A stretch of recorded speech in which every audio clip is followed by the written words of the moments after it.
जय श्री राम। क्या बदल दिया जाना चाहिए भारत का संविधान?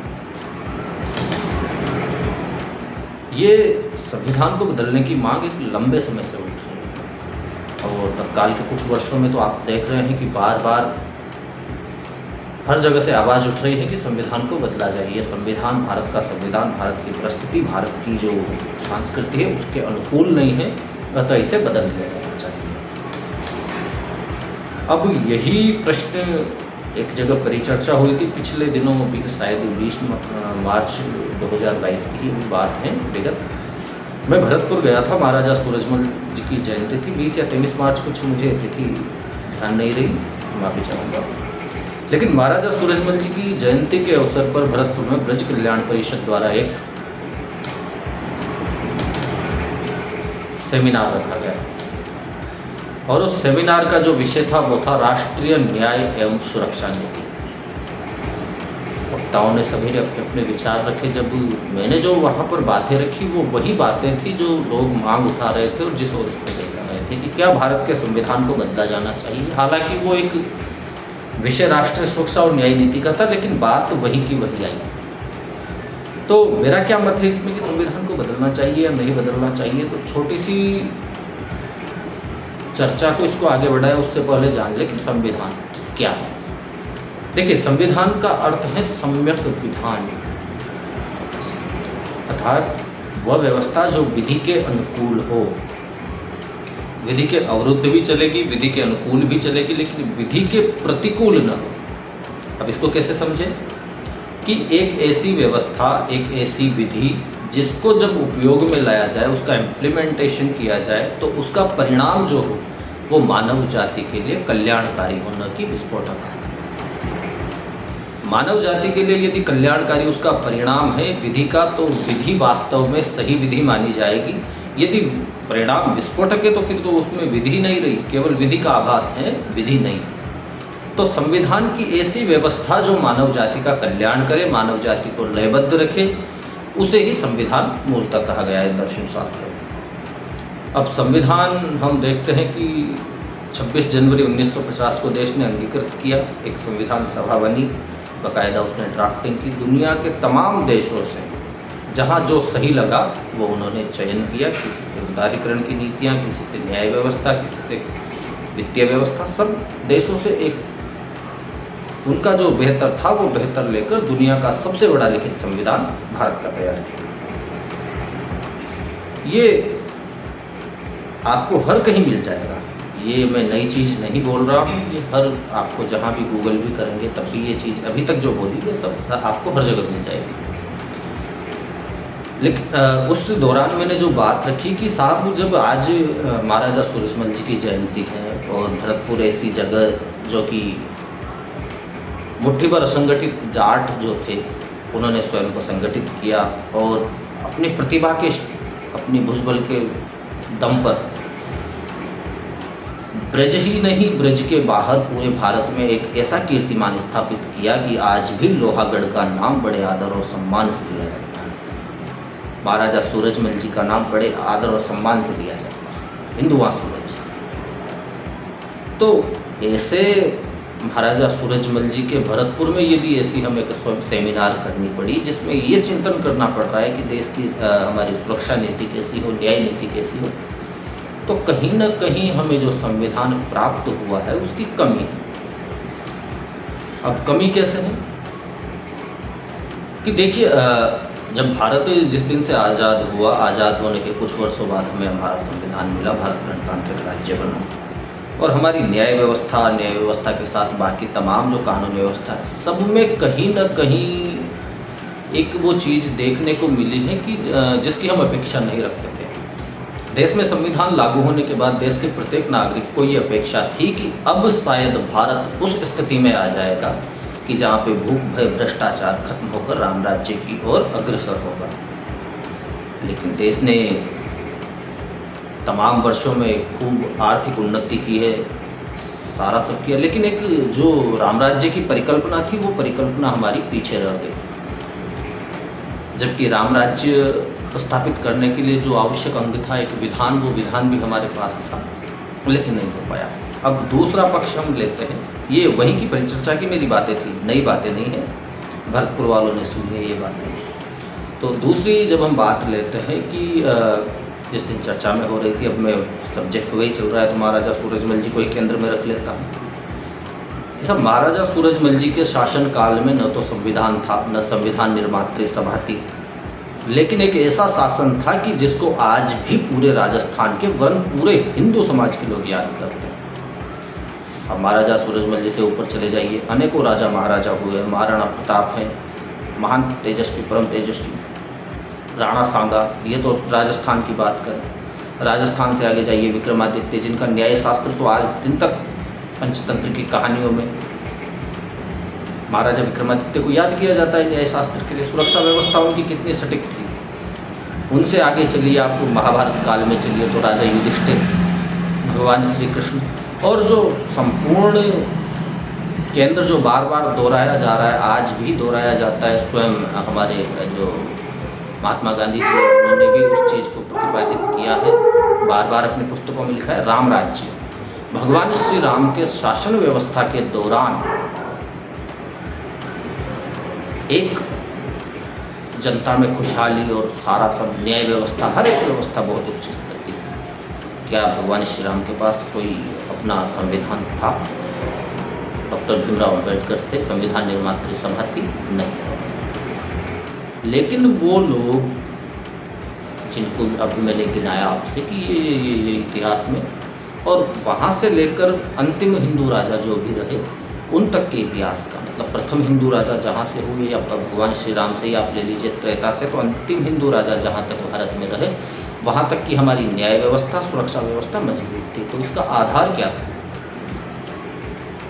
आज एक संविधान युक्त राष्ट्र है 1950 से, इसकी व्यवस्था उतनी मजबूत नहीं है जितनी संविधान विहीन जो राष्ट्र जिसको कहा जाता है, क्योंकि संविधान तो था नहीं तो संविधान विहीन हुआ।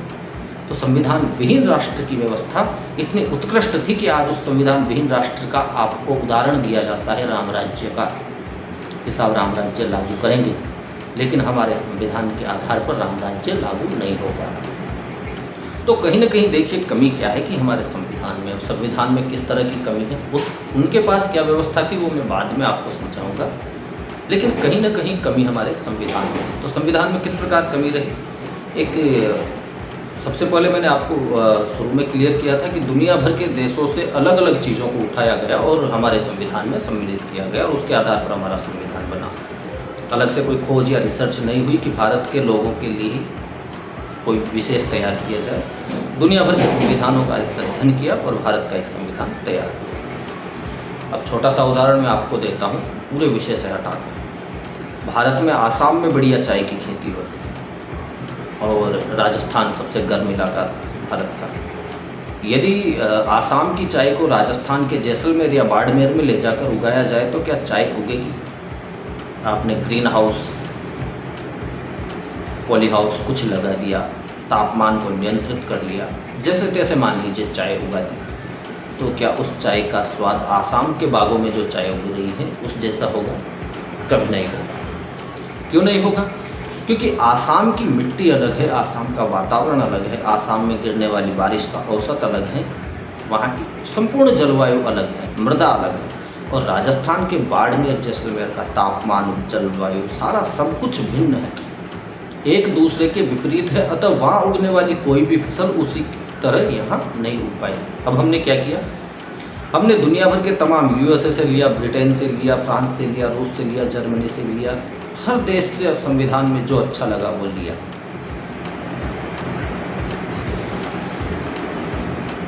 जिन देशों का न सांस्कृतिक परिवेश हमसे मिलता, न जिनकी भाषा हमसे मिलती, न जिनके लोगों के आचार विचार हमसे मिलते, उन देशों के संविधान को हमने हमारे लोगों के लिए लिया, यह जानते हुए भी कि वहाँ के लोग और यहाँ के लोग भिन्न हैं, आवश्यकताएं भिन्न हैं। बात वही आ गई ना, आसाम के पौधे को जबरदस्ती आप जैसलमेर बाड़मेर में उगा रहे हैं,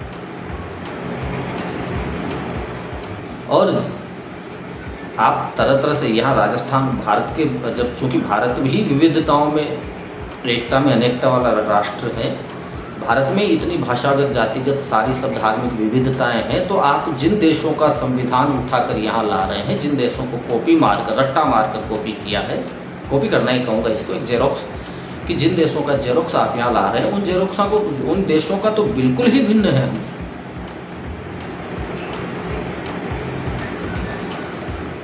अब मेरा मूल मुद्दा कि ये संविधान हमने यहाँ से लिया, और जो संविधान विहीन राष्ट्र था, मतलब आज़ादी से पूर्व का जो भारत अनादिकाल से चला आ रहा था, जिसकी शासन व्यवस्था अति उत्तम थी, उसकी शासन व्यवस्था का आधार क्या था साहब? मैं मानता हूँ कि बहुत से लोग इस पर नाराजगी रखते हैं, अलग अलग मत रखते हैं, लेकिन उस शासन व्यवस्था का मत था मनुस्मृति।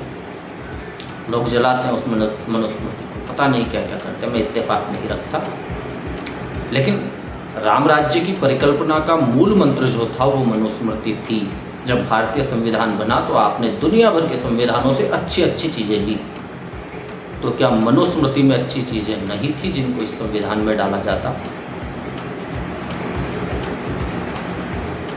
हमने जानबूझकर हमारी संस्कृति, रीति नीति, परंपराओं को छोड़कर ऐसे संविधान को अंगीकृत किया जो यहाँ के लोगों पर यथोचित बैठता ही नहीं है।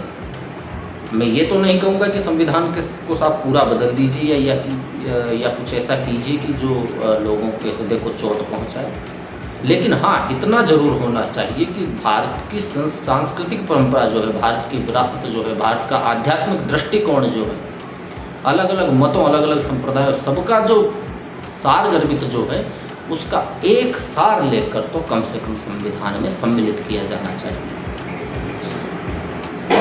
राम राज्य की परिकल्पना का जो मूल आधार है मनुस्मृति, मनुस्मृति को भी संविधान में शामिल किया जाना चाहिए, तभी तो भारत एक संपूर्ण संवैधानिक राष्ट्र बनेगा और राष्ट्रगुरु के पद पर आसीन होगा। यदि हम प्रयास करें कि हम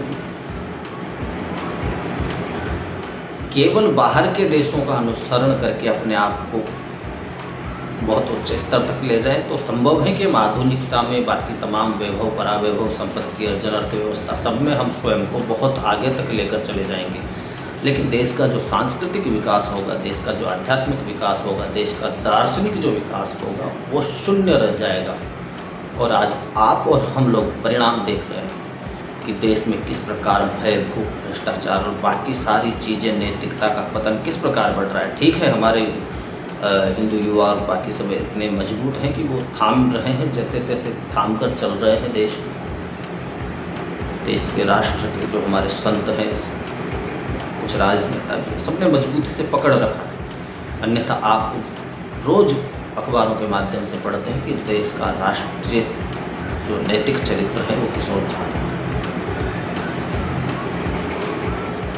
ये तमाम जो विकृतियाँ समाज में हैं, इन विकृतियों के उत्पन्न होने का मूल कारण है कि भारत का जो संविधान है उस व्यवस्था पर आधारित नहीं है जिस व्यवस्था पर आधारित होना चाहिए।